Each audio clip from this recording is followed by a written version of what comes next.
Amen. Nous bénissons le Seigneur qui nous donne encore ce moment béni pour partager sa parole.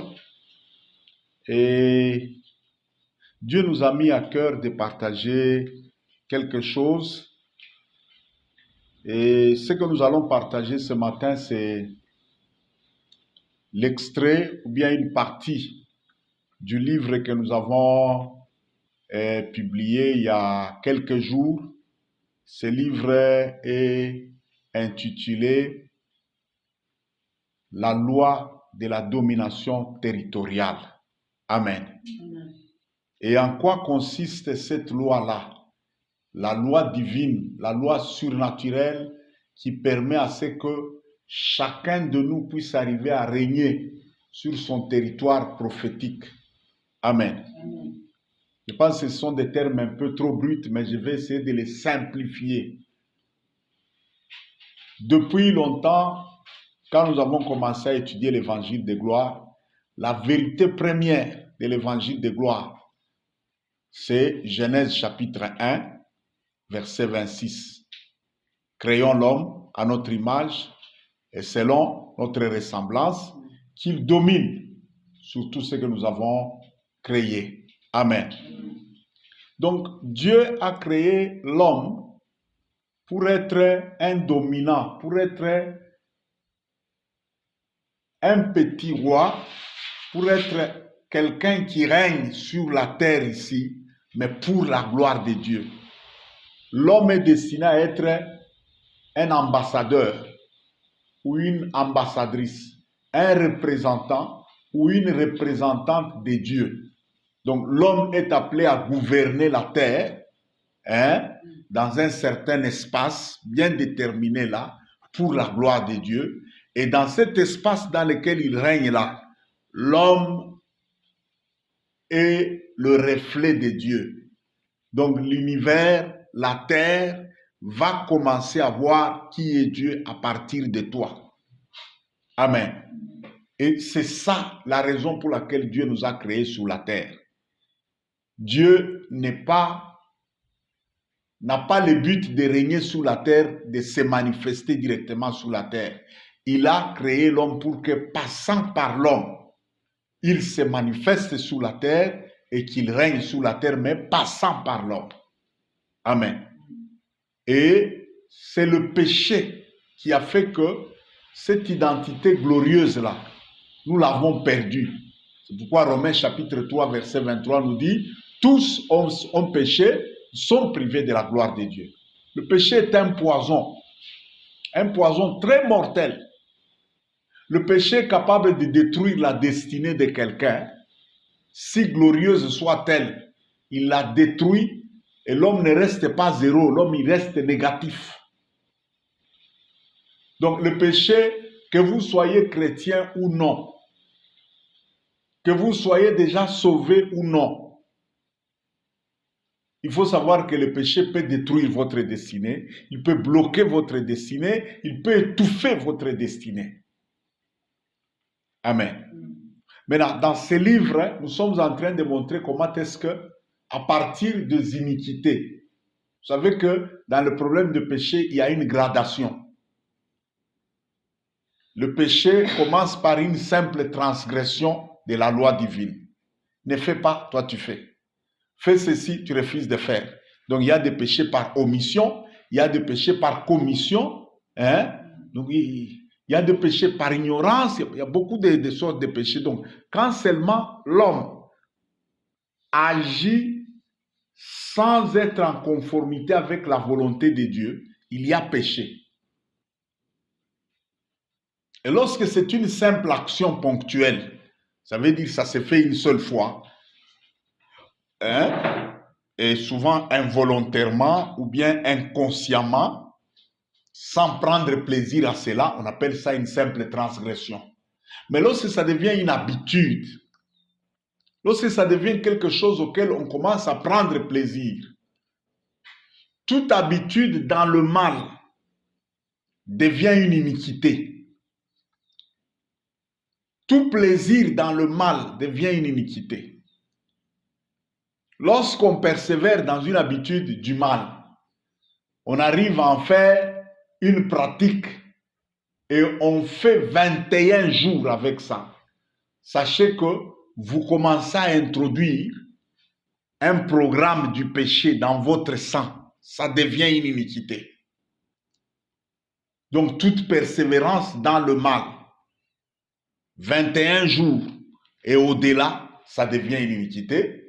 Tout pacte dans le mal, soit vous allez contacter, je ne sais pas moi, une alliance maléfique, vous allez vous bâtisser un hôtel avec les diables, ou bien vous connectez volontairement aux forces des ténèbres, au point de faire une alliance avec les forces des ténèbres, ça devient une iniquité. Donc, toutes les pratiques là, fétiches, magie, je ne sais pas moi, viande sacrifiée aux idoles, autels maléfiques, d'office, ce sont des péchés. Et au-delà de tout ça, tout péché du sang, impudicité, adultère, incision, on te fait des incisions, je ne sais pas moi, quand on était enfant, on disait kuchanja. Et nous, on vivait dans un monde un peu très sale. Bien sûr, même maintenant, les enfants qui grandissent maintenant, ils ont aussi leurs propres iniquités, leurs propres saletés. Nous, on faisait des histoires telles qu'on veut jouer au match, vous allez vous attraper une sauterelle. Vous prenez une aiguille. Ah, Yeshua. Vous prenez une aiguille, vous citez les grands joueurs de l'autre équipe adverse là. Vous prenez une aiguille, vous pointez, vous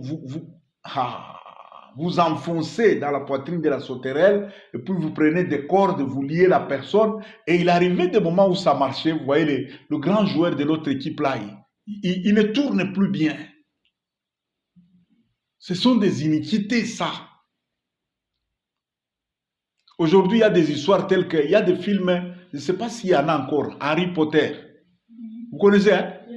Toutes les histoires, les films dans lesquels vous regardez les histoires du genre zombies, sorciers, des histoires comme ça. Il y a même des films dans lesquels c'est comme Naruto. Hein? Vous connaissez les Naruto là? Il y a beaucoup d'histoires comme ça. Donc, le diable a modernisé sa sorcellerie là. Il l'a modernisé. Il l'a rendu propre, civilisé. Mais c'est toujours de la sorcellerie. Toute pratique de spiritisme, contact avec des esprits impurs, c'est déjà une iniquité. Impudicité, vous couchez avec quelqu'un qui n'est pas votre femme ou votre mari légitime. Tout ce qui a trait au sang là, c'est de l'iniquité. Et les iniquités reliées aux autels sont les clés qui activent ce qu'on appelle les cycles de malheur, qui activent les malédictions. Et là, la malédiction devient maintenant permanente et l'homme perd le contrôle sur son environnement. Chacun de nous a un environnement prophétique qui lui est assigné. Par exemple, tu es une maman. Tu ne veux pas être une maman et tu n'as pas le contrôle sur ton foyer.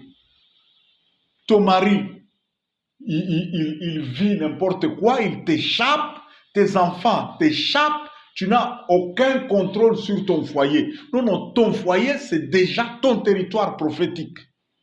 Amen. Le mal ne peut pas venir jouer dans la maison de quelqu'un comme ça. Aujourd'hui, il y a même des gens, des parents bien là, mais un petit, ils ont des petits enfants de 3-4 ans. Mais vous sentez que les enfants là, ils n'ont pas le contrôle sur ces enfants. Les enfants là les dépassent. Donc toi, tu ne peux pas être un parent. On vient te signaler par un prophète. Un prophète qui vient d'ailleurs, il vient te signaler que ton enfant ici est déjà sorcier ou sorcière. On lui a donné, je ne sais pas quoi, les beignets ou les arachides ou quoi à l'école. Ou on lui a fait quelque chose comme ça là dehors là. Ton enfant à toi, ton héritage à toi, ce qui est sorti de tes propres seins, tu n'as pas le contrôle sur ça. Sache que tu ne règnes pas sur ton territoire. Amen. Il y a des gens, il est propriétaire d'une entreprise. Dans sa propre entreprise, un travailleur l'envoûte. Je connais, je ne peux pas citer un monsieur qui a une très grande société ici, au pays ici. C'est un blanc. Il a son cuisinier. Cuisinier WAC. Tout le monde sait que si tu as des problèmes avec ce monsieur-là, va voir son cuisinier là. Tout ce que le cuisinier lui dit là, vous pouvez même faire une réunion ici, très sérieux, là, vous tous en veste, vous parlez tous français. Ok, dès que vous aurez terminé votre réunion en français là, dès que le monsieur rentre chez lui, demain il viendra avec une décision contraire. Et sans vous cacher, il vous dit, bien bongo. Bien bongo. Les blancs là, ils parlent très bien Swahili parce qu'il est né ici. Bien bongo. Tu n'as pas décidé. Na papa ilunga. Tu n'as décidé. Ah! Donc le petit monsieur là, cuisinier là, il est très de son état là, il est très qui ne connaît rien. Peut-être il ne sait même pas écrire A, I, O. Mais le papa ilunga là, c'est celui-là qui manipule et ce monsieur, et sa maison, et sa société. Vous êtes là, assis comme chef, tout le monde vous appelle chef là, mais il y a un petit bout d'homme quelque part qui vous fait faire des choses. En fait, c'est ce monsieur-là ou cette femme-là qui a le règne sur votre territoire. C'est malheureux, c'est honteux. Et qu'est-ce qui fait perdre aux gens leur contrôle sur leur territoire prophétique? Ce sont les iniquités et les autels. Et les autels, il y a des autels visibles comme ça, quelqu'un a fait son truc quelque part, on dit, lui, il entre en contact avec ces esprits là-bas, à cet endroit-là, c'est un autel. D'autres autels sont invisibles. Il fait seulement des pactes là, avec un livre magique, il déclare les histoires, allez, tout ça, il s'engage, il signe, c'est pas moi, il prend si c'est le sang, les gouttes de sang, il fait tomber dans un truc là, et c'est fini, l'alliance est scellée, c'est déjà un autel. Les autels ne sont pas toujours matériels. Il y a des autels qui sont invisibles.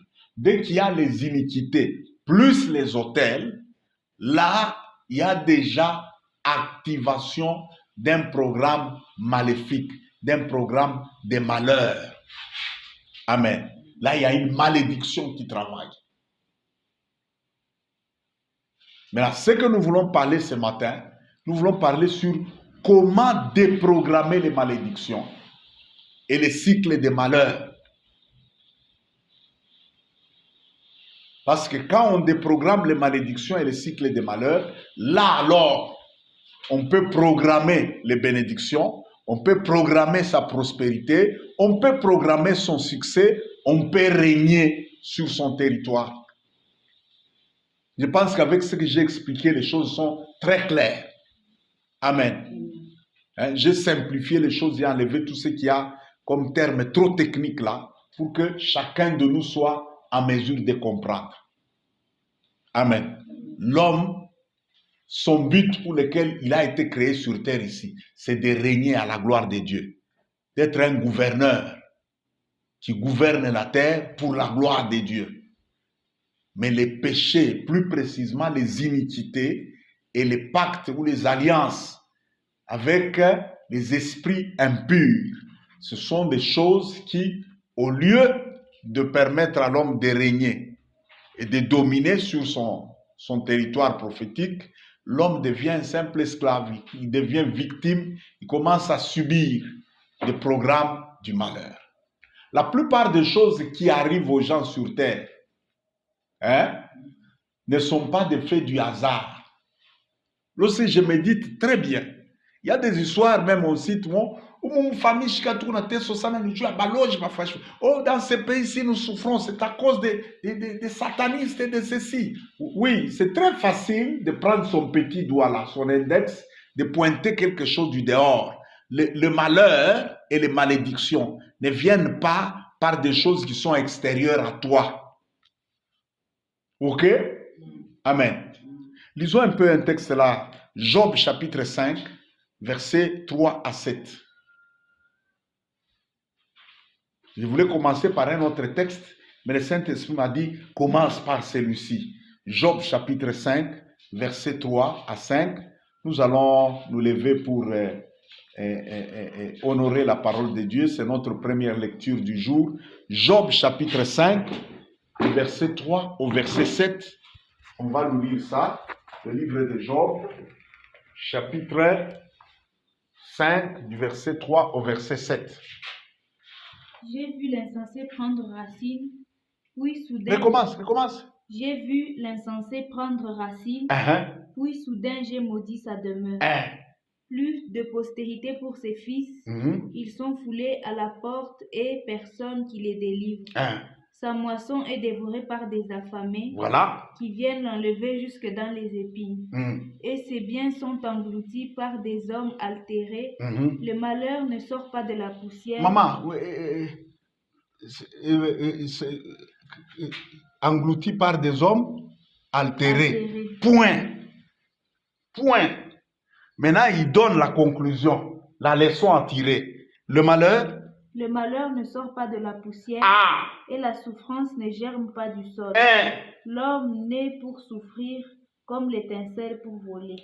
Le malheur ne sort pas de la poussière et le mal et la souffrance ne germe pas du sol. Donc si tu as la souffrance et si tu vis dans le malheur, sache que ces choses-là ne viennent pas de l'extérieur. Ça ne vient pas du sol. Ça ne vient pas de la poussière. Mais au lieu de continuer la phrase pour nous dire maintenant d'où ça vient, il dit quoi? L'homme est né pour souffrir. Ça veut dire quoi? La souffrance vient d'où? De l'homme. De son propre sang. Le malheur ne vient pas de la poussière. Et la souffrance ne germe pas du sol. Virgule. L'homme est né pour souffrir. C'est que ta naissance là, c'est elle qui est à la base de beaucoup de... Le sang que tu portes là, la vie qui t'anime là, c'est en elle qu'il y a des choses qui t'amènent les souffrances. C'est ça, non?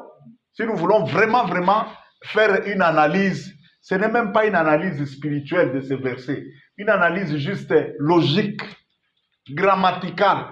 Non, ce n'est même pas grammatical. Parce que grammatical, il faut que qu'on puisse commencer à définir les histoires du genre adverbe et consorts. Moi, j'ai l'instinct de la langue française, mais les histoires des adverbes et tout ça, il y a plein de choses comme ça que j'ai déjà oubliées. Amen. Mais j'ai grandi en parlant français. Les français est ma langue maternelle en fait. J'ai l'instinct de cette langue. Amen. Je ne peux pas faire l'analyse grammaticale et il y a beaucoup de choses que j'ai oubliées de grammaire là, mais j'ai cette logique-là de la langue. Je l'ai. Amen. En toute logique, lorsque quelqu'un commence à dire « le malheur ne vient pas du sol, la souffrance ne germe pas de la poussière ». Or, tout ce qui germe, tout ce qui pousse ici, ça pousse de quoi? De la terre, non? Le maïs. Si nous avons le maïs aujourd'hui, ça pousse où? Sur la terre. Les mangues, si nous avons des mangues aujourd'hui, ça pousse où? Sur la terre. Mais il n'y a que le malheur et la souffrance. Ces deux choses-là, elles ne viennent pas de la terre. Amen. Mais elles viennent de la naissance. Elles viennent du sang. Elles viennent de la vie que l'homme porte. Donc, quand tu souffres et quand tu te retrouves dans des cycles de malheur, il ne faut pas chercher dehors. Rentre en toi-même. Tant que tu n'as pas découvert les causes qu'on appelle les causes, en bon français, on appelle les causes intrinsèques. Ça veut dire les causes intérieures à toi-même. Tu ne vas pas terminer ton malheur. Comme la plupart des Africains là. Eux, quand ils souffrent, ce sont leurs politiciens. Si ce ne sont pas leurs politiciens, ce sont les Bazungu, les Blancs qui les avaient colonisés là. D'ici là, dans quelques décennies, on aura fait 100 ans depuis que les Blancs étaient partis d'ici. Mais vous, votre souffrance, vous continuez toujours à l'attribuer aux Blancs là, qui est déjà rentré chez lui là. Même si vous pouvez avancer même des raisons pour dire, il nous contrôle. Et gna gna gna, et gna gna gna gna gna. Pourquoi il vous contrôle? Amen. Il y a quelque chose qui fait qu'il vous contrôle.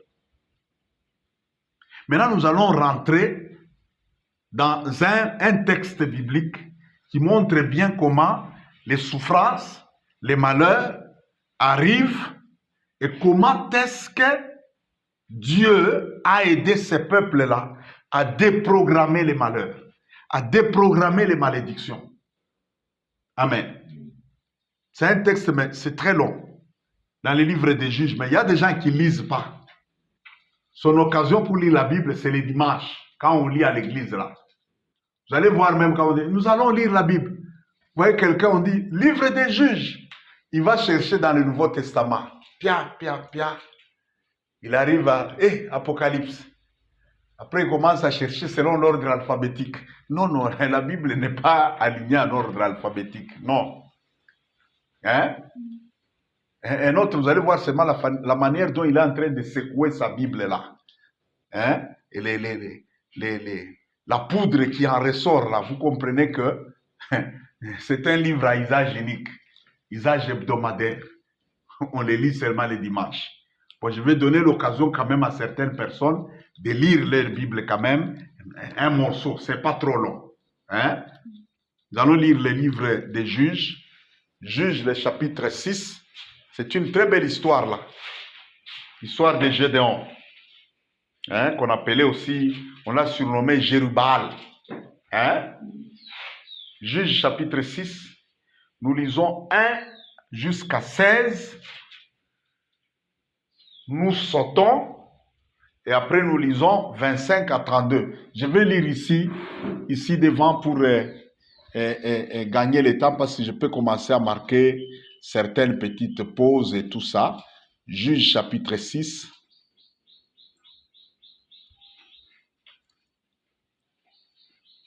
Chacun va suivre la lecture dans sa propre Bible. Juge chapitre 6. Nous allons d'abord de 1 à 16. Vous allez voir ce qui est arrivé aux enfants d'Israël. Les enfants d'Israël firent ce qui déplaît à l'Éternel. Vous voyez l'histoire là où ça commence, hein? Par ce qu'ils ont fait eux-mêmes. C'est comme ça que si tu vois quelqu'un en train de prospérer, il est dans le bonheur là. Hein? Le bonheur aussi, il ne germe pas de la terre. Ton bonheur et ta prospérité, ça ne viendra pas du dehors. Il n'y a pas un agent extérieur pour venir. Non, c'est toujours en toi-même là. Ton bonheur, c'est en toi-même là. Ton malheur, c'est en toi-même là. C'est comme ça que Dieu nous a créés. Il nous a créés des êtres responsables. La preuve, vous voyez déjà la Genèse là. Quand Dieu a créé les animaux, il leur a donné la nourriture. Vous savez la nourriture que Dieu avait donnée aux animaux en Genèse? Toute herbe qui pousse sur la terre ici. On a donné ça aux animaux. Mais à l'homme, Dieu a donné quoi? Toute plante portant de la sémence.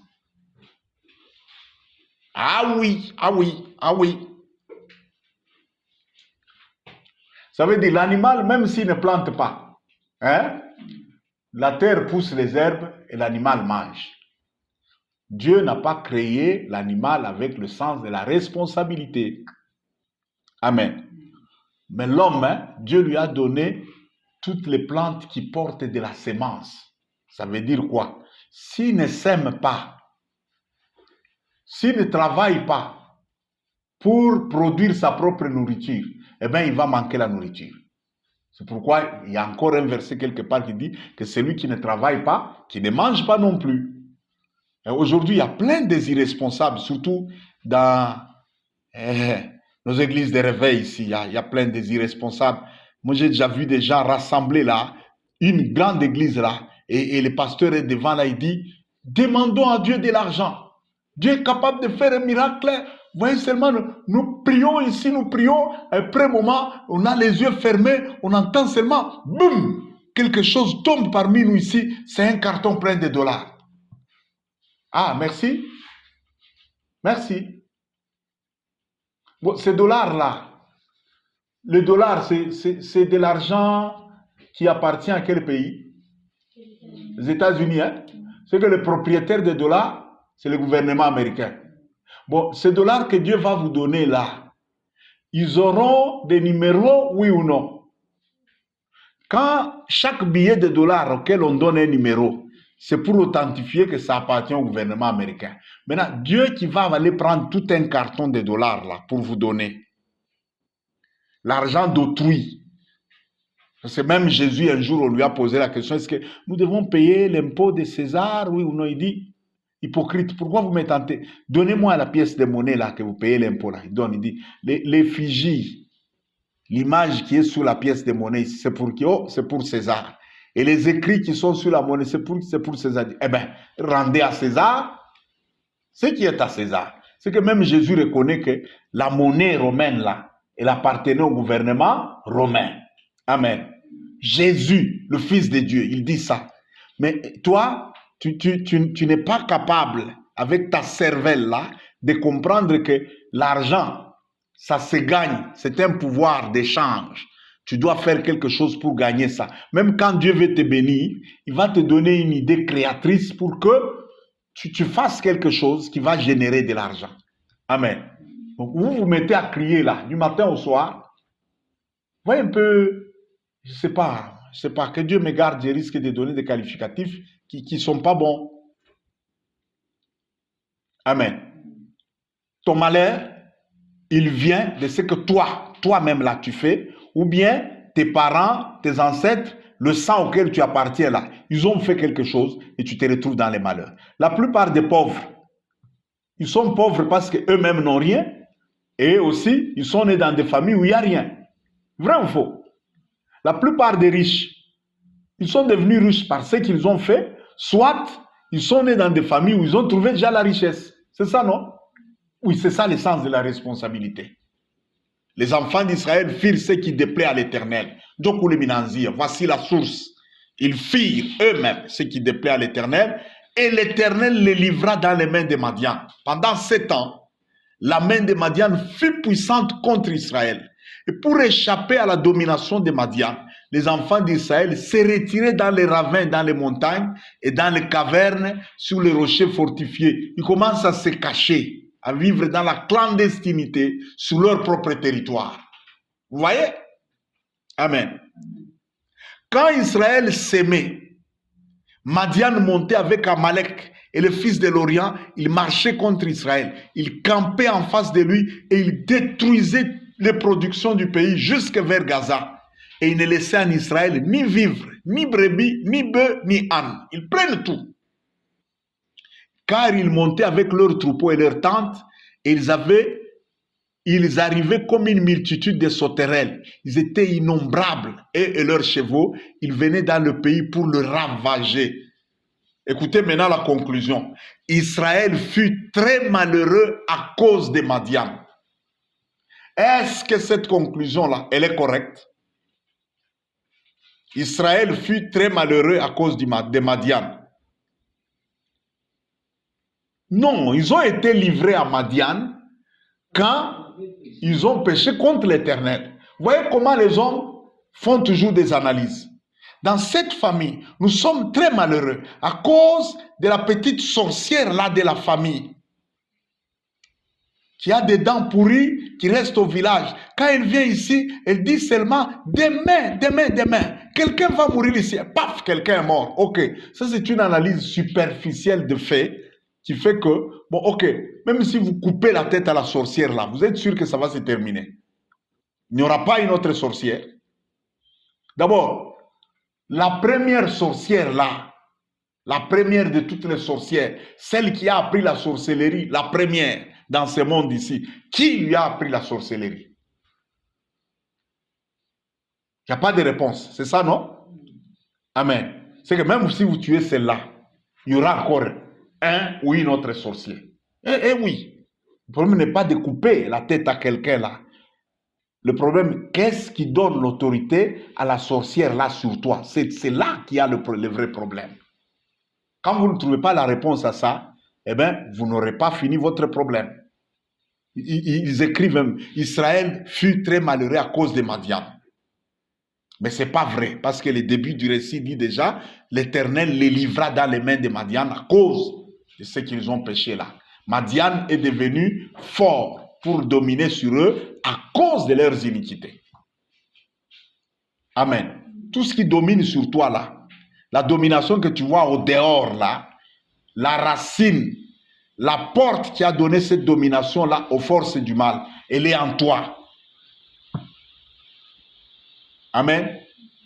Alors, Israël fut très malheureux à cause des Madians et les enfants d'Israël crièrent à l'Éternel. Lorsque les enfants d'Israël crièrent à l'Éternel au sujet des Madians, l'Éternel envoya un prophète aux enfants d'Israël, il leur dit, voyez maintenant, écoutez maintenant la réponse de Dieu. Ainsi dit l'Éternel, le Dieu d'Israël, je vous ai fait monter d'Égypte, je vous ai fait sortir de la maison de servitude, je vous ai délivré de la main des Égyptiens et de la main de tous ceux qui vous opprimaient. Je les ai chassés devant vous et je vous ai donné leur pays. Je vous ai dit, je suis l'Éternel, votre Dieu. Vous ne craindrez point les dieux des Amoréens dans le pays de quel vous habitez. Mais vous n'avez pas écouté à ma voix. Vous voyez la réponse de Dieu? Hein? Amen. Vous n'avez pas écouté à ma voix. C'est ça la réponse de Dieu. C'est malheur ici. Dans la réponse de Dieu ici, il n'y a pas Madian. On ne cite pas Madian. Oh, je vous ai vu, vous avez beaucoup souffert parce que Madian est responsable. Non, Dieu dit, vous êtes responsable. Je vous ai dit, ne craignez pas les autres dieux là, servez-moi, adorez-moi seul. Vous n'avez pas écouté ma voix. Voilà d'où est venu le problème. La désobéissance à la voix de l'Éternel. C'est ça l'iniquité, c'est ça le péché. La désobéissance à la voix de l'Éternel, c'est le péché. Mais la persistance dans la désobéissance devient une iniquité. Et les iniquités créent toujours des malheurs. Amen. Puis, l'ange de l'Éternel vint. Il s'assit sous le térébinthe d'Ophra. Là, c'est déjà la délivrance qui commence. Amen. Ils ont crié. Dieu envoie un prophète. Dieu leur dit, le problème n'est pas Madian. Le problème, c'est votre désobéissance. Je suis sûr qu'à la suite de tout ça, ils ont commencé à regretter. Ils ont commencé à chercher à arranger leurs problèmes. Alors, dans cette attitude nouvelle-là, l'ange de l'Éternel s'assit sous le térébinthe d'Ophra, qui appartenait à Joas, de la famille d'Abiézer plutôt. Gédéon, son fils, battait du froment au pressoir pour le mettre à l'abri de Madian. Donc, il savait que d'ici là, les ravageurs là vont venir. Que je puisse arranger un peu de nourriture, un peu de foufou, cacher ça quelque part, pour que quand ils vont venir tout prendre, que ma famille ne reste pas affamée. Vous voyez, la délivrance vient toujours sur les personnes responsables. Moi, j'ai toujours été contre ces gens-là. Vous trouvez quelqu'un, il n'a aucun souci sur son malheur. Là. Vous sentez qu'il ne se soucie pas de voir sa situation changer. Et puis moi, je l'appelle, viens, je vais prier pour toi. Moi, Dieu ne délivre pas quelqu'un qui aime son malheur. Et ce que vous aimez là, qui vous trouble, qui vous dérange, vous aimez ça. Dieu ne peut pas venir vous délivrer de ce que vous aimez. Dieu nous délivre de nos ennemis.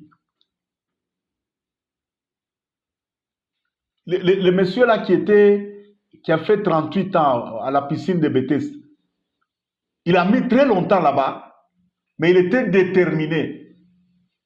Je ne quitte pas ici tant que je n'ai pas ma guérison. Finalement, Jésus est venu lui visiter. Il entre là-bas, on dit Jésus vint, sachant que cet homme avait mis longtemps là-bas. Jésus lui dit, veux-tu être guéri? Et c'était sa guérison. Dieu vient visiter les gens qui ont le souci de voir leur situation changer. Dieu est venu visiter Gédéon parce que de toute la masse des enfants d'Israël, là, les seuls qui ont manifesté le souci de dire, je dois échapper, je dois chercher un schéma pour échapper au contrôle de Madian, pour qu'on ne vienne pas ravager les histoires. Et ce n'était pas le responsable de la famille. Hein? Bon, pourquoi quand il battait les froment pour faire un stock de nourriture et cacher ça à l'abri de son père dormait? Ah, je suis sûr que quand lui faisait ça la nuit là, son père ronflait. Sa mère aussi ronflait. Et Gédéon était le plus petit dans la famille. Ses grands frères aussi ronflaient. Dieu agit et il délivre les personnes qui ont le souci de voir leur situation changer. Point barre. Tu n'as pas de soucis. Il y a des gens, tu lui parles sur son propre malheur là. Pendant que tu lui parles là, sévèrement, il se met à rire. Et puis il te répond, il dit,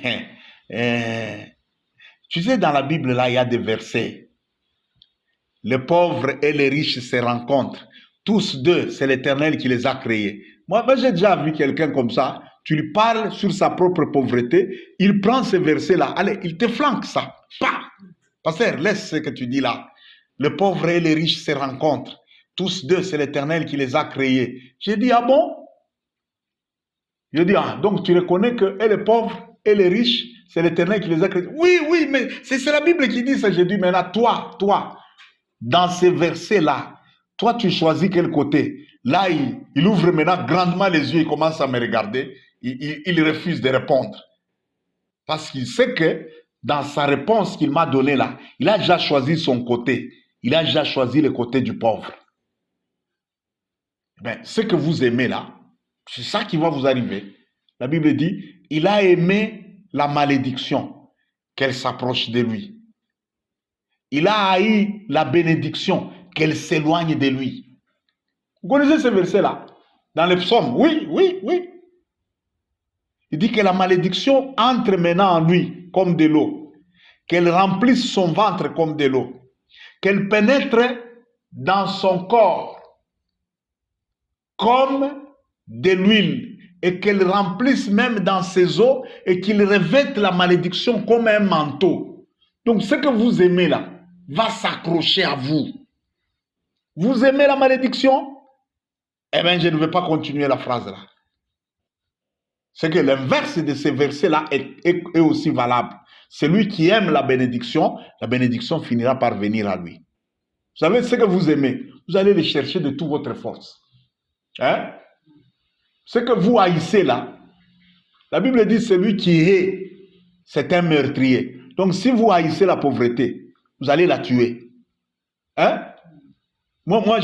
Papa me racontait, mon propre père me racontait son histoire. Un jour, il m'a raconté une histoire, ça m'a fait pleurer. Il dit, ils étudiaient aux humanités du temps des Belges. Et là, ils étudiaient 2 gonds, matin et soir. Un jour, il a grandi comme orphelin de père et de mère. Déjà à l'âge de 12 ans, il n'avait ni père ni mère. Ils avaient leur petite maison comme ça. Ils ont laissé un peu de haricots au feu pour que ça bouillisse sérieusement et que ça puisse cuire, que ça devienne quand même comestible. Hein? Mais quand ils sont arrivés à midi, là, les haricots n'avaient pas cuit. C'était resté dur là, comme des arachides. Tellement qu'ils avaient faim, ils ont mangé ces haricots-là, non cuits. Et quand il est arrivé à l'école vers 14 h, ces haricots qu'il a mangés là, ça l'a enivré. Il dit qu'il a vomi. Il a vomi dans la salle de cours là. Tout le monde a vu sortir de son ventre des haricots non cuits.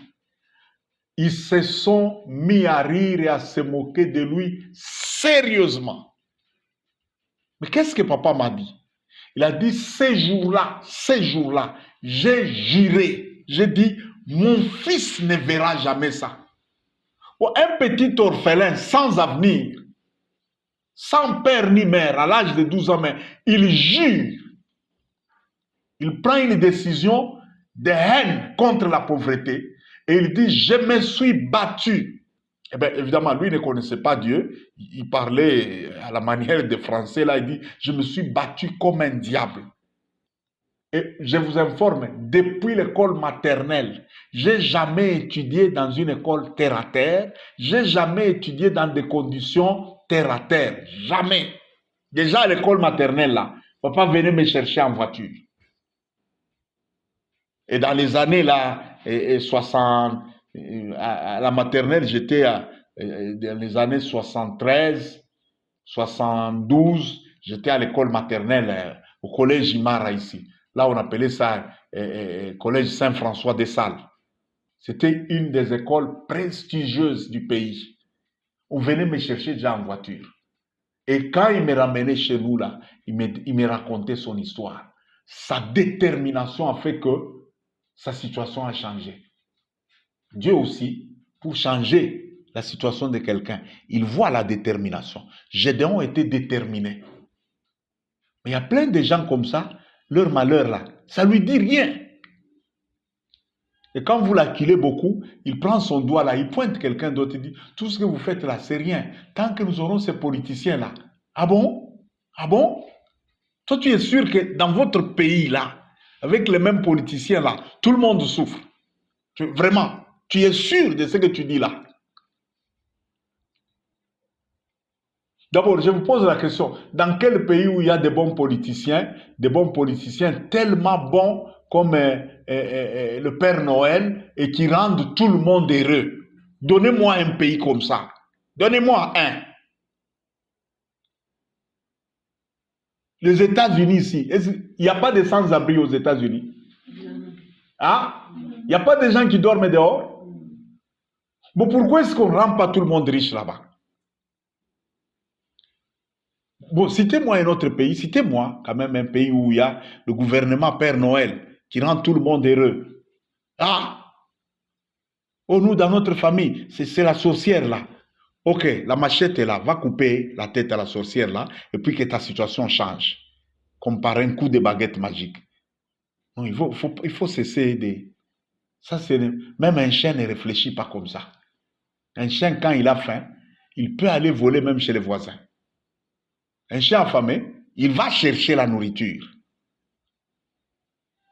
Mais toi, tu restes là, les bras croisés, en train de pointer les gens. Non. Dieu est venu se révéler à Gédéon parce qu'il a vu qu'en celui-ci, il y a le souci. Et si vous descendez plus bas, lorsque Dieu commence à causer avec Gédéon, finalement, Dieu l'aide. Il lui montre la formule pour déprogrammer les malheurs. Lisons maintenant versets 25 à 32. Versets 25 à 32, toujours dans Juge chapitre 6 là. 25 à 32.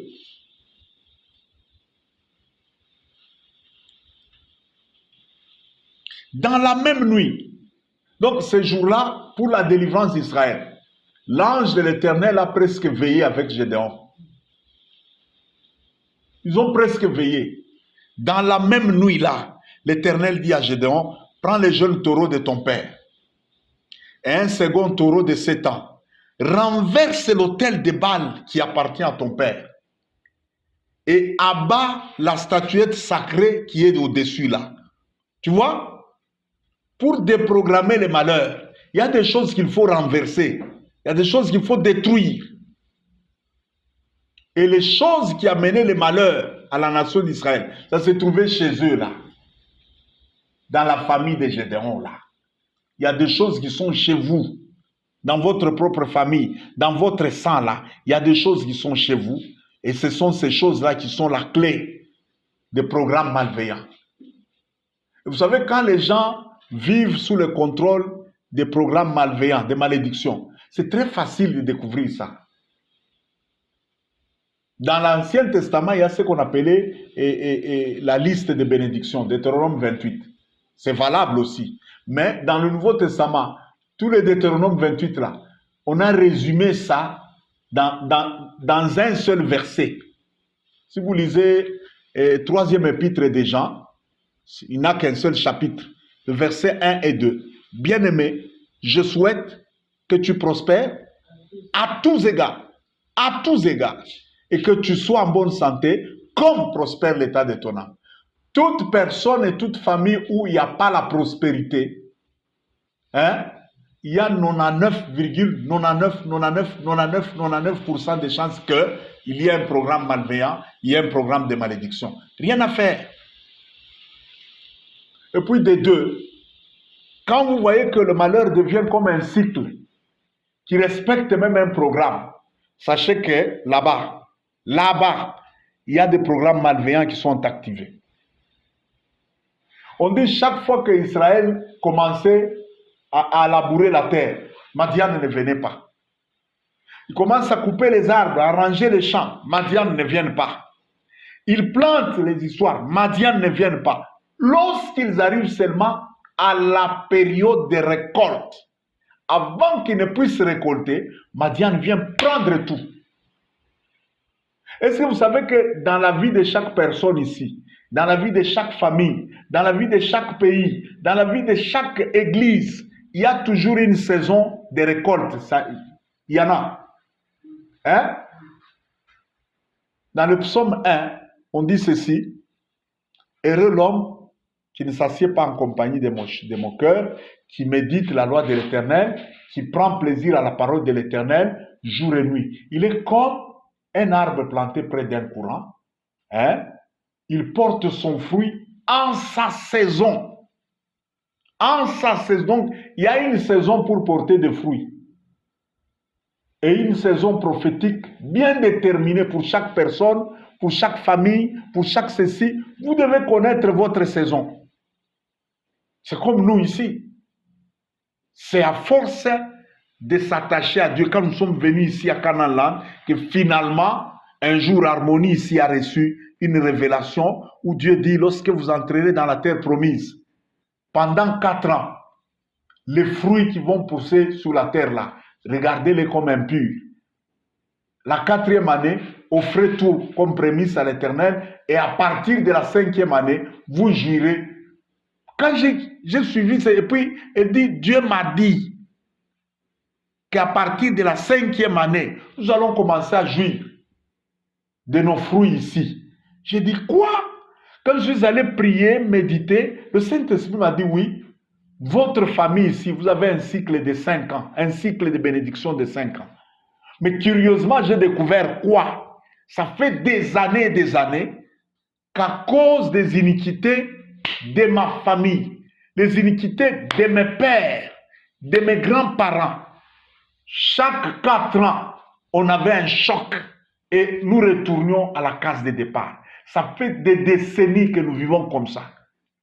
Il a fallu que je rentre en prière, que le Saint-Esprit me montre certaines iniquités de ma famille,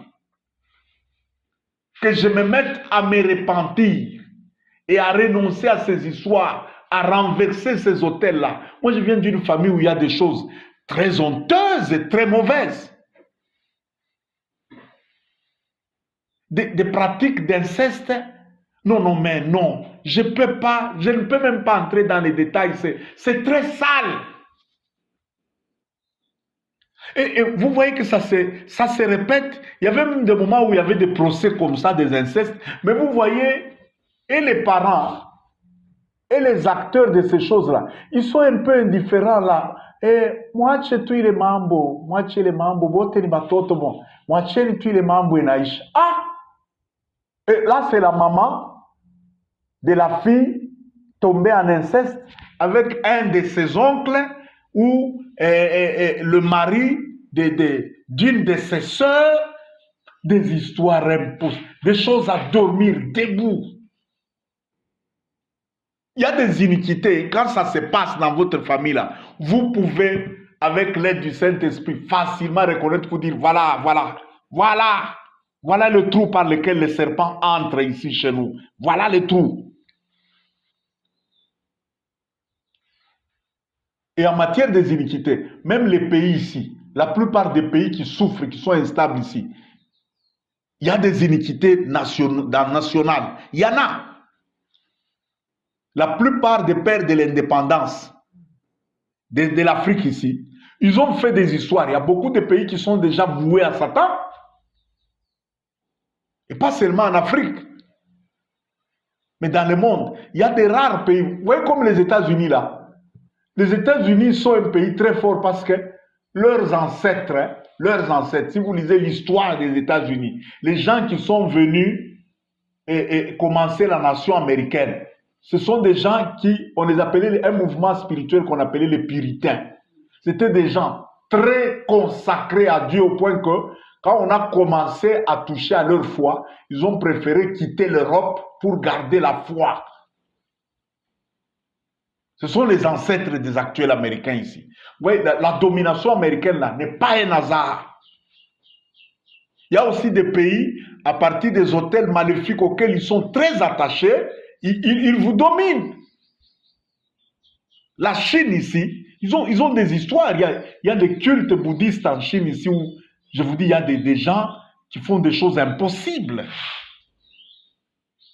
Mais l'Africain, ses propres dieux qu'ils avaient des ancêtres là, on les a arrachés ça. On leur a dit que ça, c'est satanique, c'est démoniaque. Le vrai Dieu d'Abraham là, on ne leur a pas donné. On a pris, à la place de leurs idoles là, on a pris les idoles des Blancs, on les a flanqués. Voilà. Il n'est resté ni chaud, ni froid et c'est fini. L'Africain est perdu. Et là, la plupart de nos dirigeants, quand ils viennent, même ceux que nous disons, oh, un État laïque, la RDC est un État laïque. Chez Dieu, vous savez quand on appelle un État laïque, ça veut dire un État qui est neutre en matière de religion. Ils ne sont ni islamiques, ni judaïsme, ni chrétiens. Chacun va faire sa religion. Ça, c'est vous qui le dites. Mais devant Dieu, un État laïque, ça n'existe pas. Ou une famille laïque, ça n'existe pas. Ou tu es chez Dieu, ou tu es chez Satan. Ou votre pays est chez Dieu, ou votre pays est chez Satan. Ou votre famille, là, elle est chez Dieu, ou elle est chez Satan. Amen. Donc, il y a un cycle de bénédiction réservé à chaque personne, à chaque famille, à chaque église, à chaque pays. Mais si les malédictions trônent sur vous, avant que vous atteigniez le cycle de votre bénédiction, vous puissiez en jouir, Satan vient frapper. C'est ça, Madian. Il vient, pas. Donc, le diable vous contrôle. Vous travaillez, il vous laisse. Les choses commencent à pousser, il vous laisse. Lorsque vous arrivez à la période où vous devez jouir de votre fruit, maintenant sentir le bien, le bonheur de la bénédiction de Dieu, paf, il vient, il arrache ça. Il prend ça. C'est comme ça qu'Israël a commencé à souffrir. Quand il y a la malédiction, le malheur devient cyclique et programmé là. Il y a des familles, on peut vous dire, chaque mois de juin, il y a un accident, quelqu'un meurt dans cette famille ici. Mais comment accident? Accident, c'est un fait. Mais accident, lui, connaît le mois de juin comment? Il calcule le mois de juin chez vous comment? Derrière accident, là, il y a un programme malveillant et c'est vous-même qui êtes à la base. Fouillez dans votre famille, là. Cherchez. Amen. Je ne peux pas tout déballer ici parce que c'est très profond. Je ne peux pas tout déballer ici. Je voudrais d'abord juste démontrer ça aujourd'hui. Il y a un programme malveillant que les gens sont eux-mêmes responsables. Ils ont activé ça et à partir de ce programme malveillant-là, les souffrances et les malheurs sont devenus périodiques, régulières, cycliques. Ils ne voient plus le bonheur. Leur vie commence à tourner rond.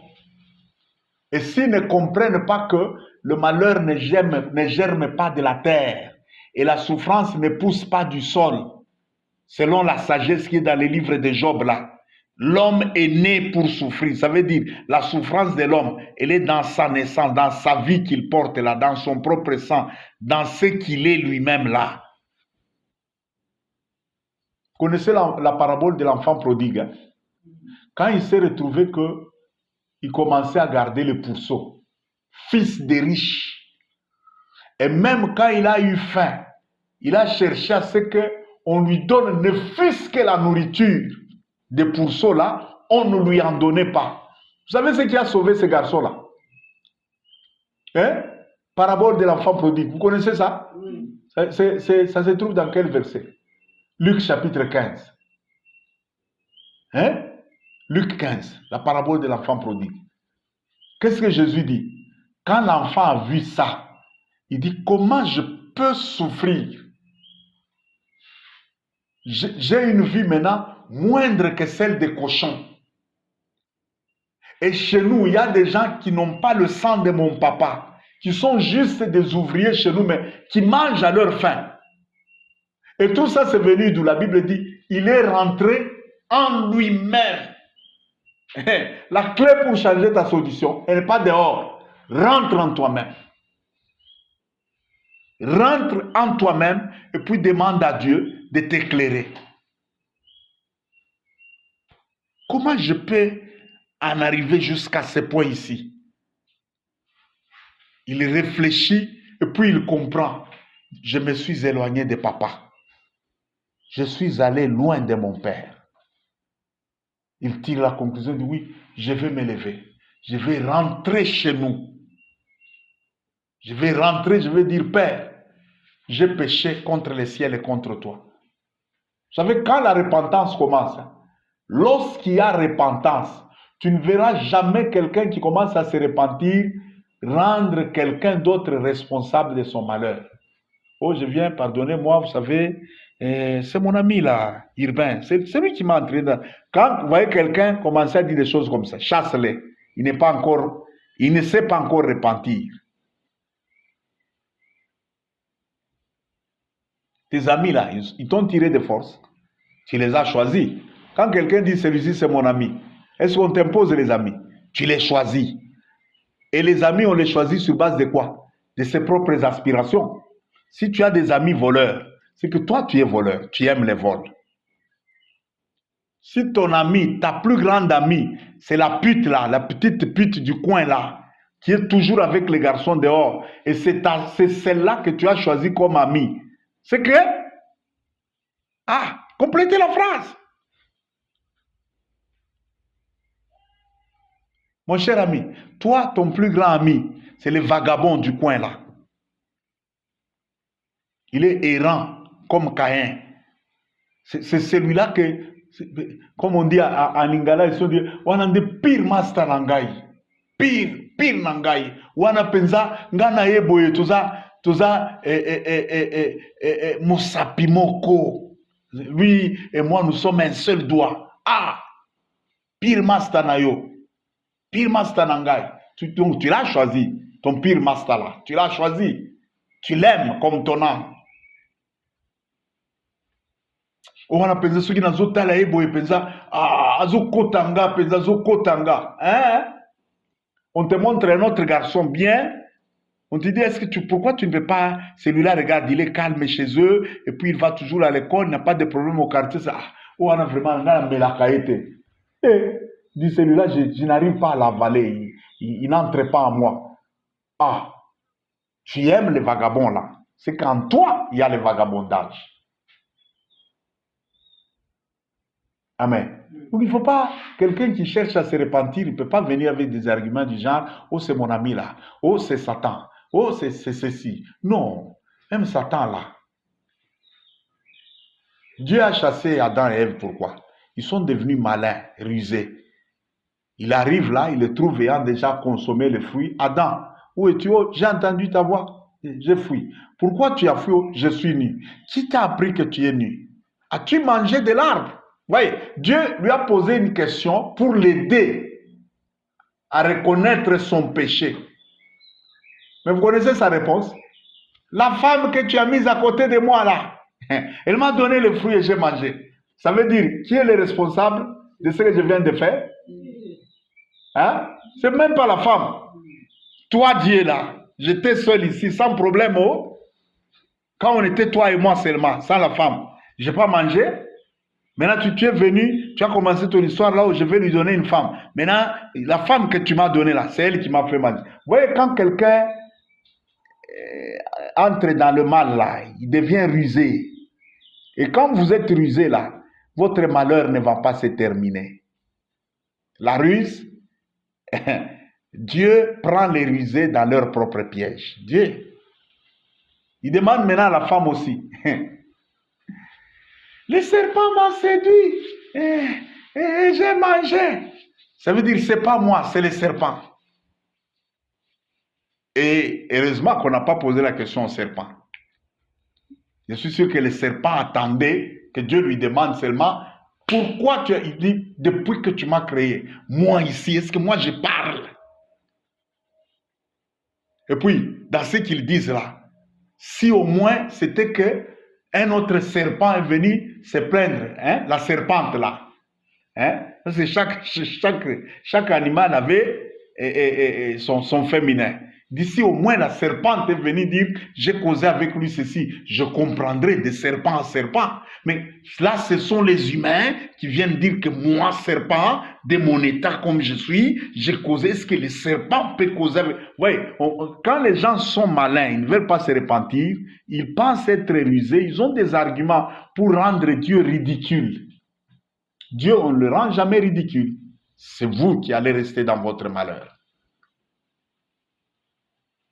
Si nous ne rentrons pas en nous-mêmes, comme l'enfant prodigue là, et la Bible dit, le souffle, l'esprit de l'homme, c'est la lampe de l'Éternel. Donc si vous rentrez seulement en votre intérieur là, sincèrement, sans hypocrisie, sans détour, Dieu va vous éclairer. Vous me chercherez et vous me trouverez si vous me cherchez de tout votre cœur. Seigneur, d'où me vient ce malheur ici? Et la réponse est claire. Si ce n'est pas toi, c'est le sang auquel tu viens là. C'est ta famille. Vous savez, Daniel était un homme droit, sincère, qui craignait Dieu. Mais Daniel a vécu où? À Babylone. Et il est arrivé à Babylone comment? En tant qu'esclave. Un homme droit comme Daniel. Mais il s'est retrouvé dans la servitude, dans un pays étranger, très loin de lui. Pas pour son propre péché, mais pour le péché de ses parents, de son gouvernement, de son pays. Il y a des choses comme ça que nous souffrons, ce sont les nôtres propres qui nous ont laissés dans ce pétrin-là. Pour que ta situation change, pour que votre situation de votre famille change, pour que la situation de votre église-là change, pour que la situation... D'ailleurs, pour les églises, c'est compliqué. Quand vous êtes dans une église où vous pensez être une église, mais il y a déjà des iniquités et des pactes maléfiques quelque part. D'abord, ce type-là en qui tu fais confiance, tu l'appelles déjà papa, patriarche. Ce ne sera pas facile. Parce qu'il y a des choses, même Dieu, quand Dieu veut te parler, tu vas nier, tu vas refuser. Il faut vraiment que tu sois très attaché à Dieu. Et pour une église, lorsqu'il y a des bêtises comme ça, il faut sortir, fouiller, sortir de Babylone. C'est tout. Mais la famille, c'est le sang. Tu ne peux pas fuir la famille. Répands-toi. Et pour toi, et pour ta propre famille, et renverse ces histoires-là. À partir d'aujourd'hui, toutes les pratiques mauvaises qu'il y a dans cette famille, Seigneur, je laisse. J'abandonne ça. Je quitte dans ces histoires. D'ailleurs, je ne connais même pas la profondeur de ces iniquités-là, mais je me répands au Seigneur, je me répands. Je me désolidarise de ces histoires-là. Moi, je m'engage maintenant à t'obéir, toi, à te suivre, toi.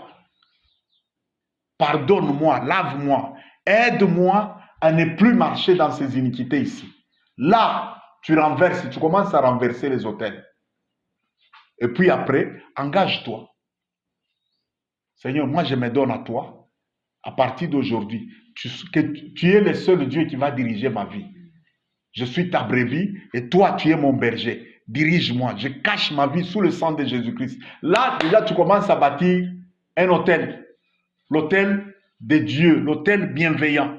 La Bible dit, le Seigneur est mon berger, je ne manquerai de rien. Est-ce que vous savez que dans ce psaume-là, il y a déjà un autel?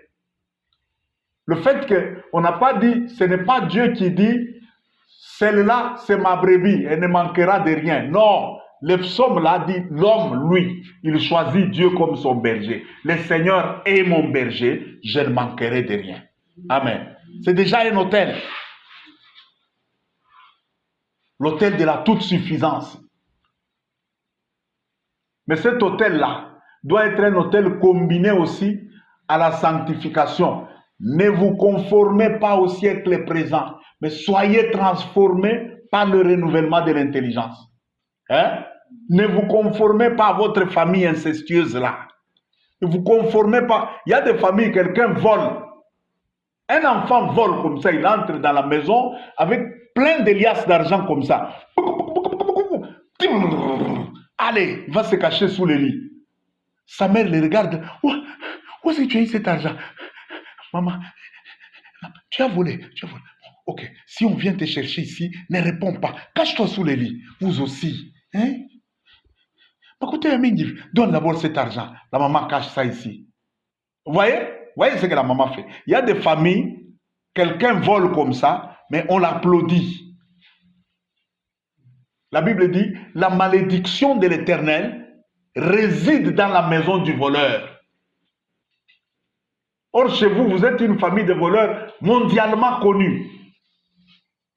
Eh bien, vous voulez quoi? Tant que vous ne renoncez pas à ces histoires-là, eh bien, la malédiction qui est chez vous là, elle ne vient même pas du sorcier. C'est la malédiction de l'Éternel. Bon, vous allez faire comment? Renoncez, repentez-vous, laissez ça. Restituez les choses d'autrui là. Et puis confiez-vous à Dieu. Là, vous bâtissez un autre hôtel. S'il n'y a pas ça, vous n'avez pas encore souffert. Vous n'avez pas encore souffert.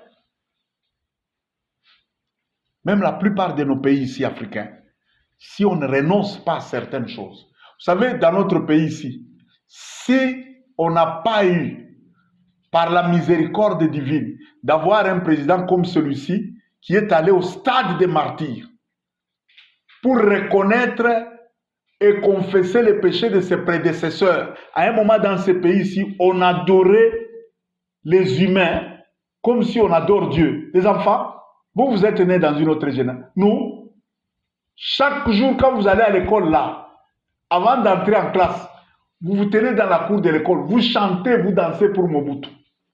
Si on te remarque seulement, tu ne tapes pas les mains, tu ne chantes pas. Mon pape, JMPR, on vient te chercher. Et il y avait des paroles blasphématoires partout. MPR avant tout. Le reste immédiatement après. Est-ce que vous comprenez? Mouvement populaire de la révolution avant tout. C'est que même avant Dieu. Blasphème. Et regardez ce qu'on a souffert ici.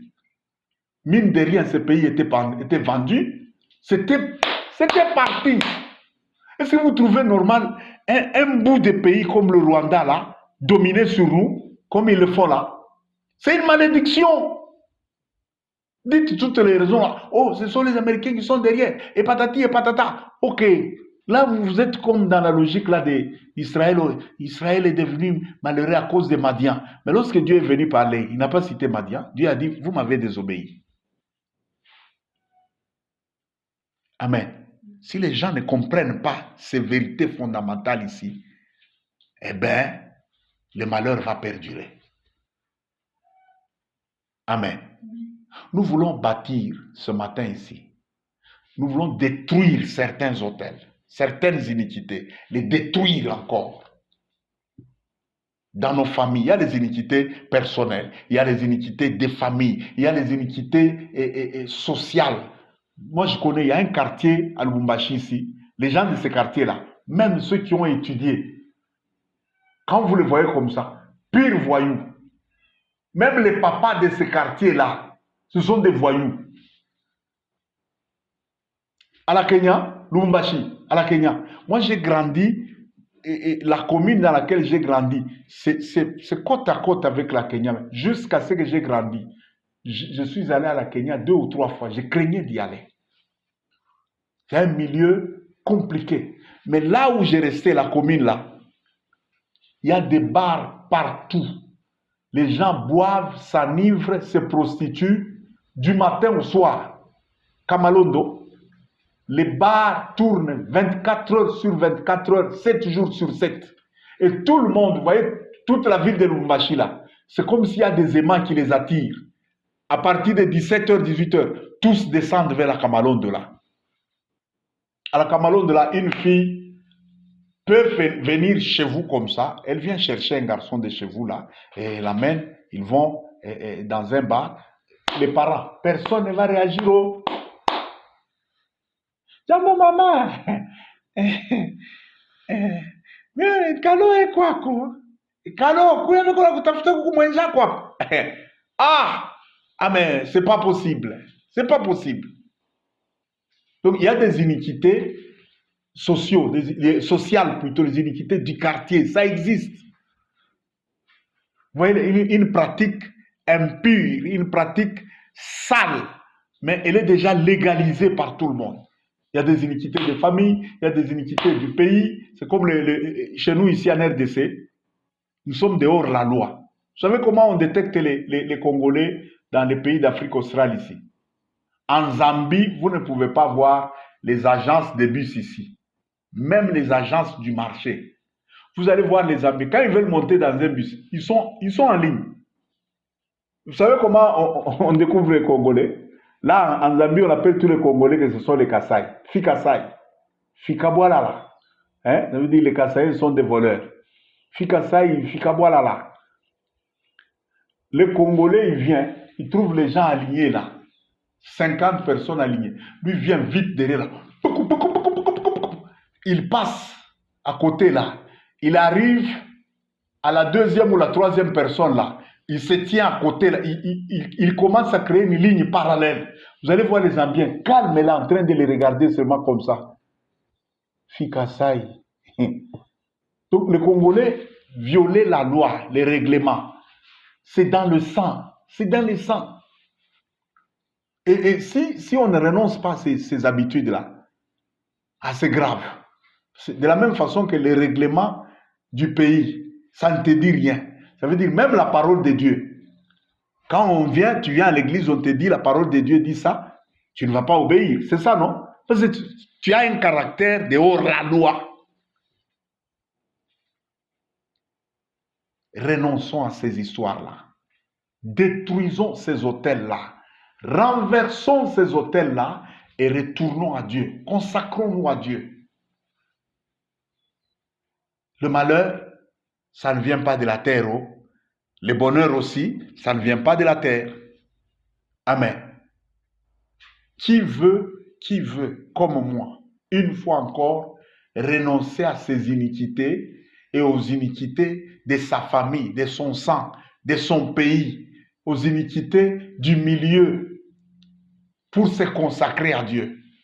Si vous savez, beaucoup de gens aiment toujours, non, vous savez, on va me trouver bizarre, tout le monde fait ça, et on me voit seulement, moi, je ne me conforme pas à la masse, on va dire, je ne suis pas...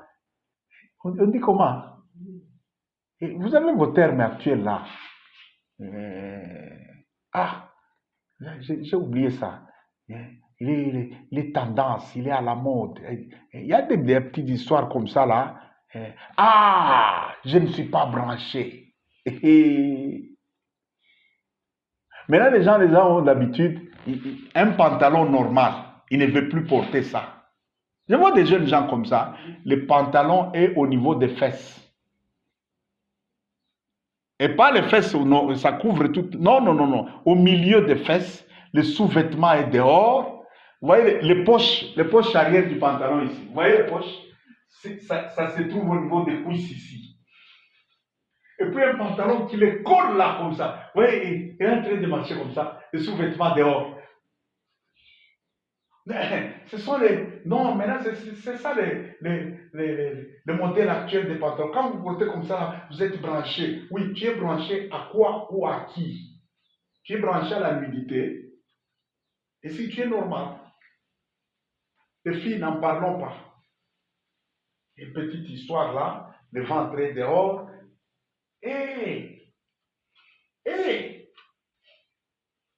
Et quand vous dites, il ne faut pas porter frein. Non, on va me trouver bizarre, on va dire à l'école que je ne suis pas branché. Ok, branché à quoi ou à qui? Débranche-toi. Donc là, tu te promènes ta nudité là, devant tout. Tu es en train d'entraîner les gens au péché. C'est pas possible. C'est pas possible. Maintenant, même à l'église, les gens s'habillent sans pudeur. Sans pudeur. À l'église.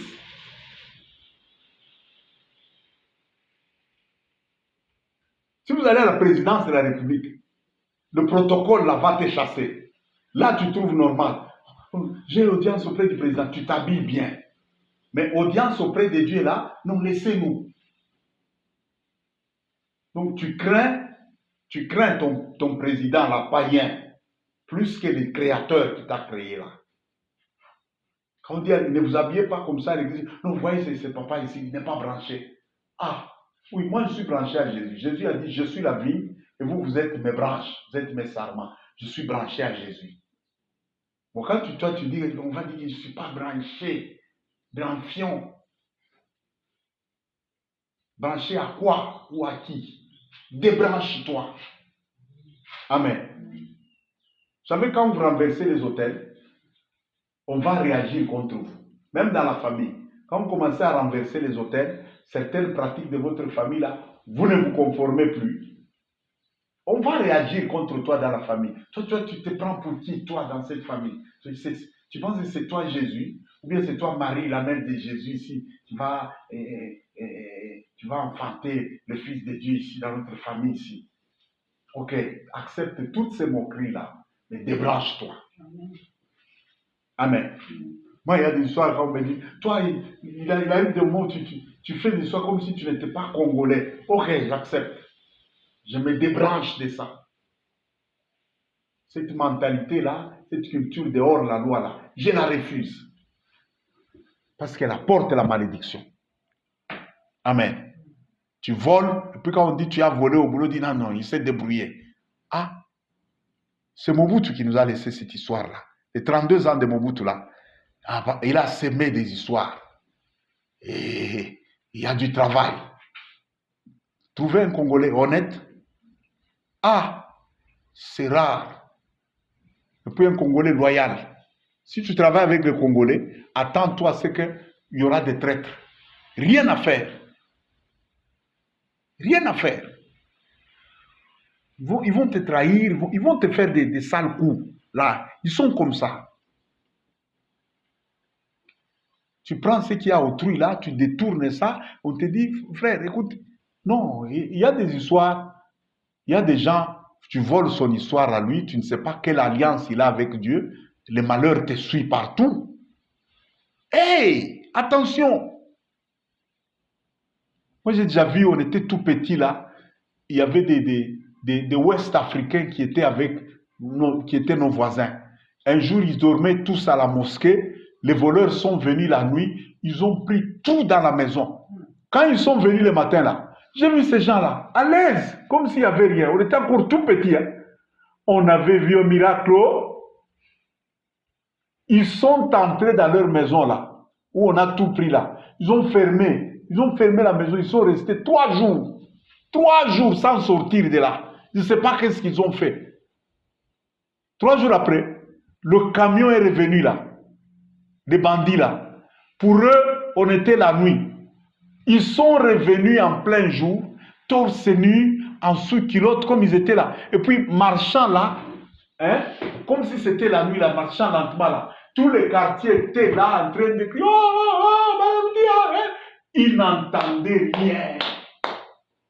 Ils ont commencé à faire descendre des histoires. Un à un, du camion là, en train de remettre dans la maison. Capa. Maintenant, quand nous, on avait les pierres là, on voulait lancer. Maintenant, les Ouest-Africains là, Rafiki, apana, ouais, pika, acha.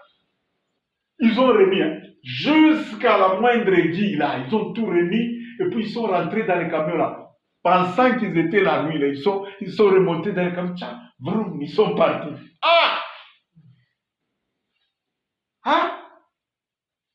Écoutez, quand vous volez quelque chose d'autrui, vous ne savez pas ce que vous... Et puis, un fils de l'alliance qui est en alliance avec Dieu. Un mari d'autrui de quelqu'un qui est vraiment en alliance avec Dieu. Ou ta moulourisha, tu vas venir remettre le mari d'autrui là. On priait avec une maman ici, une femme là, qui était maîtresse de son enfant à l'école maternelle. Elle a détourné son mari. Elle venait en pleurant chaque jour. Je dis, maman, elle vient ici. Je lui dis, écoute, est-ce que tu avais fait des fétiches pour avoir cet homme? Non. Si tu as donné ce mari-là, Dieu, je dis, ok, va à l'école là, va dire à la femme là, si je fais les fétiches pour avoir cet homme, eh bien, que tes fétiches là me prennent aussi ce mari-là. Mais si c'est Dieu qui me l'a donné, tu me le remettras. Elle est allée, elle a fait ça. On n'a pas fait un mois. Le papa a commencé à retourner à la maison. Il rentre, il laisse une chemise. Il avait déjà pris tous ses habits. C'est parti chez la concubine là. Il a commencé à remettre un à un. Et un jour, il est venu. La maman Vicky pensait qu'il va rentrer pour aller dormir là-bas. Il est resté, il a dormi. Oh, il n'est pas parti là-bas. Deuxième jour, il n'est pas parti. Maintenant, troisième jour, il appelle sa femme. Vicky, la femme là, comment je suis allé là-bas? Elle n'est pas belle. Et puis, son talon là, c'est comme un marteau, comme ça. Mais comment je suis allé là-bas? Parce que son mari avait une petite voix comme ça. Quelqu'un qui vit en alliance avec Dieu, attention, ne touche pas à ces histoires. Son Dieu va t'apparaître. Amen. Le problème, c'est quoi? Celui qui te vole les histoires là, il est dans les iniquités. Toi à qui on vole les histoires, toi aussi, tu es dans les iniquités. Mais match nul, oh. Match nul, c'est fini. Retournons à Dieu. Retournons à Dieu. Renversons ces autels-là et puis consacrons-nous à Dieu. Bâtissons un autre autel avec Dieu. Amen. Qui veut retourner à Dieu et renverser les cycles de malheur? Reprendre le contrôle sur ta vie là. Donc il faut que tu sois à l'aise, même si on dit, oh, il y a des bandits, des gens qui enlèvent les gens sur la ville, tous ceux qui font des kidnappings. Écoute, il y a des gens qui sont inkidnappables. Hein? Inkidnappables. Il y a des enfants, tu les prends comme ça, l'ange de l'enfant là va t'apparaître. Hein? Bandit de ton état là, tu aimes toujours kidnapper là, mais tu somnoles, tu as déjà l'enfant d'autrui bien bâillonné là, tu vois un géant t'apparaître et te dire, écoute, demain, à 10h30, avant qu'il ne soit 12h30, si tu ne remets pas l'enfant là où tu l'avais pris là, tu es mort. Il y a quelqu'un qui avait pris la femme d'Abraham dans la Bible. Il a pris la femme. Et c'était un innocent, c'est Abraham lui-même qui l'a trompé. Que ce n'est pas ma femme, c'est ma soeur. Le roi là est venu, il prend Sarah, il dit ok. L'autre m'a dit que c'est son grand frère. Il prend. La nuit, il n'avait même pas encore touché à Sarah. Dieu lui apparaît. Je ne sais pas si Dieu s'est présenté, il dit je suis Dieu. Non, mais le monsieur est sorti le matin. Il appelle Abraham vite, il dit toi, tu as failli me faire mourir. Ton Dieu m'est apparu la nuit. Ah, mais comment tu savais que c'est Dieu? Écoute, si tu es en alliance avec Dieu, ton problème devient le problème de Dieu. Ton combat devient le combat de Dieu. Ton défi, ça devient le défi de Dieu.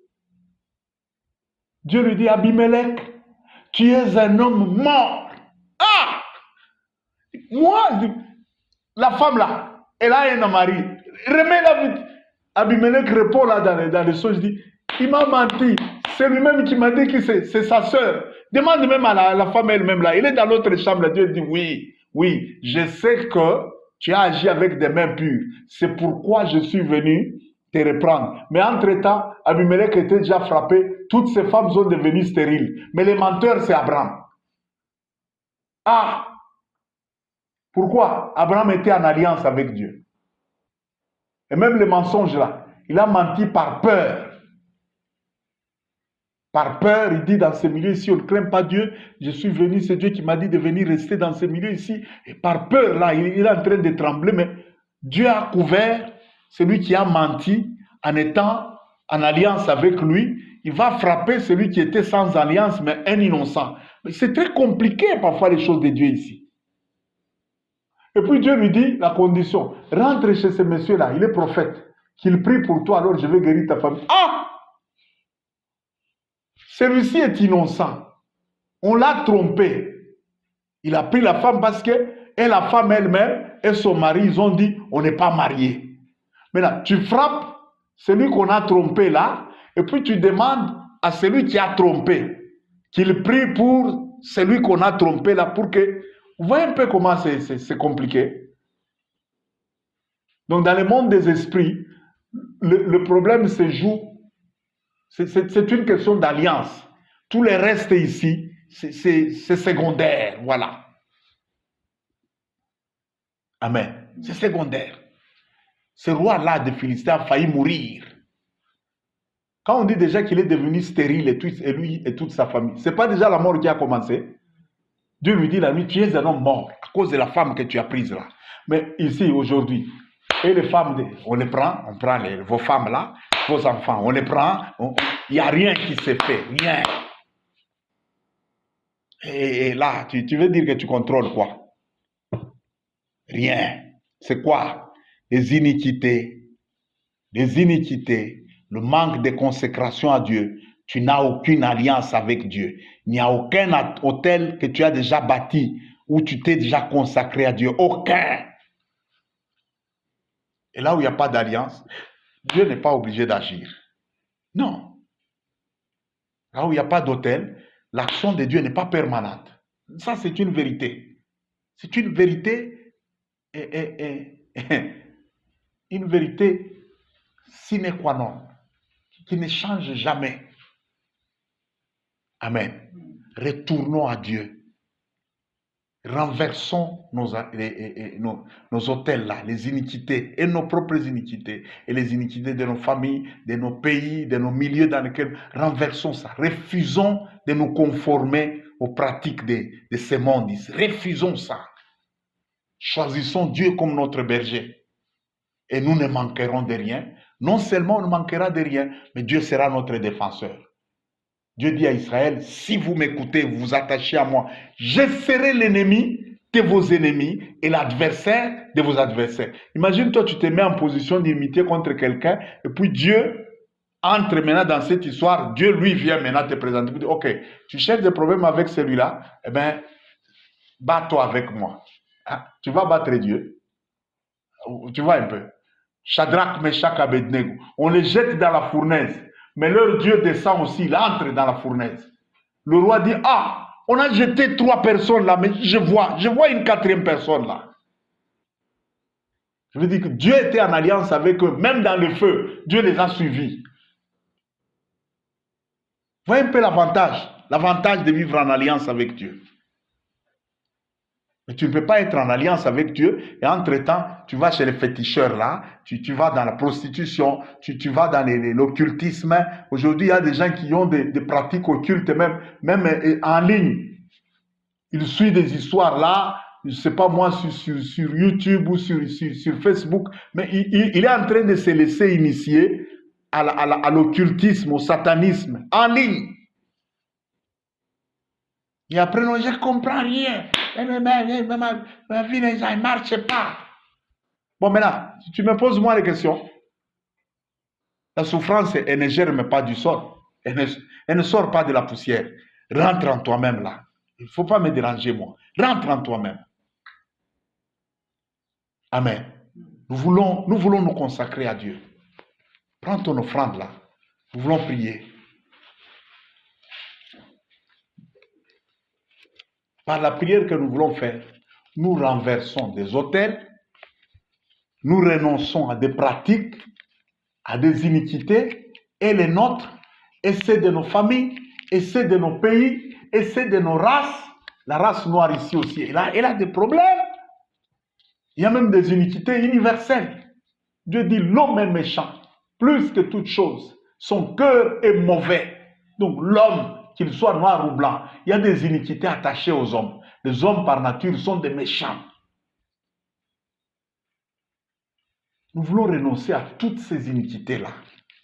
Et nous voulons nous attacher à Yahweh, le vrai Dieu là.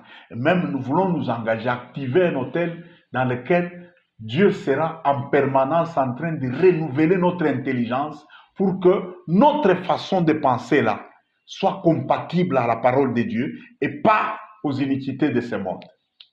Amen. Lève tes mains. Répétons tous ensemble, Éternel Dieu. Ce matin, tu nous as parlé. Tu t'es révélé à nous par ta parole. Nous avons entendu. Les malheurs et les souffrances ne viennent pas de la terre, ne viennent pas de la poussière. Elles viennent de l'homme lui-même, de l'intérieur de l'homme. Père, l'homme est méchant. Depuis Adam, l'homme est rebelle. Depuis Adam, l'homme est infidèle. Aujourd'hui, Seigneur, non seulement nous venons nous repentir, je viens me repentir.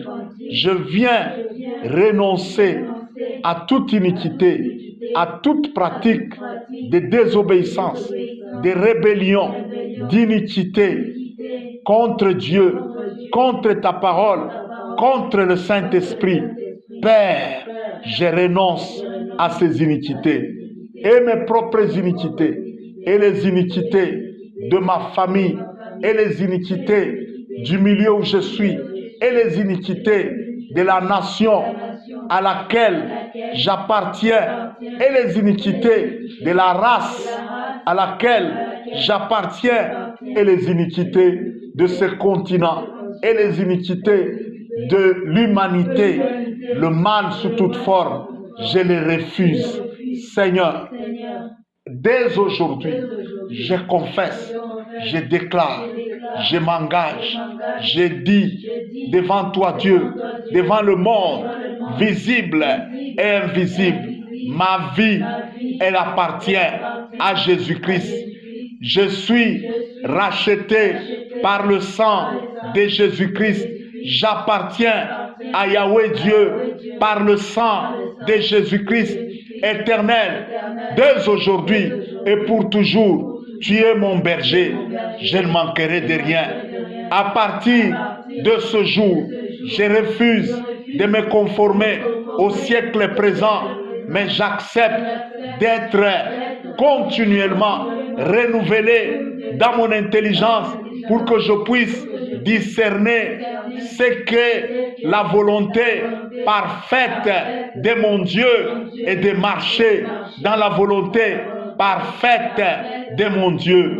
Père, ne me laisse plus, dans ta miséricorde, ne me laisse plus me conformer au siècle présent. Si je dois être branché, je suis branché à Jésus-Christ. Je me débranche de ce monde, je me débranche de ma famille, je me débranche de mon pays, de la nation, de la race, des humains, de la vie adamique. Je me débranche et j'accepte qu'aujourd'hui, Jésus-Christ est la vraie vigne et moi je suis sa branche, son sarment. Par la grâce de Dieu, je m'engage à rester attaché à la vigne qui est Jésus et à porter de fruits et de fruits qui demeurent à la seule gloire de Yahweh, notre Dieu. Que plus jamais je ne porte de fruits pour la chair, que plus jamais je ne développe les œuvres de la chair, que le mal, que les méchants se tiennent et soient éloignés loin de moi. Je maudis toute communion, toute amitié, toute connexion avec le mal, avec le méchant, que ce soit des esprits ou des humains. Je refuse cette connexion. Je maudis cette connexion et je reste attaché à Jésus-Christ, au Saint-Esprit, à la parole de Dieu, à Yahweh Dieu seul. Je suis et je reste adorateur de Dieu seul. Yahweh seul reste mon Dieu et Jésus-Christ seul est mon Seigneur. Le Saint-Esprit seul est mon guide, mon conducteur. Merci Père que tes anges me guident, me protègent, me sécurisent et me gardent. Garde-moi de toute chute, préserve-moi de tout péché et de tout mal. Transforme-moi à ton image jusqu'à ce que tu reviendras pour nous prendre à l'enlèvement. Merci notre Dieu, que maintenant toute malédiction, tout cycle des malheurs soit détruit, renversé, tout autel, toute connexion des malheurs soit renversé et détruit. Que cet autel que je viens de bâtir par la consécration à toi Dieu reste à jamais actif, que personne et rien ne renverse cet autel. C'est dans le nom de Jésus-Christ que j'ai ainsi prié. Amen, amen, amen. Gloire à Dieu. Nous pouvons venir offrir. Que tout soit réinitialisé et que nos pages restent blanches dans les livres de souvenirs comme les pages sur lesquelles nous sommes en train de poser nos offrandes. Dans le nom de Jésus-Christ. Amen. Voilà, nous avons terminé.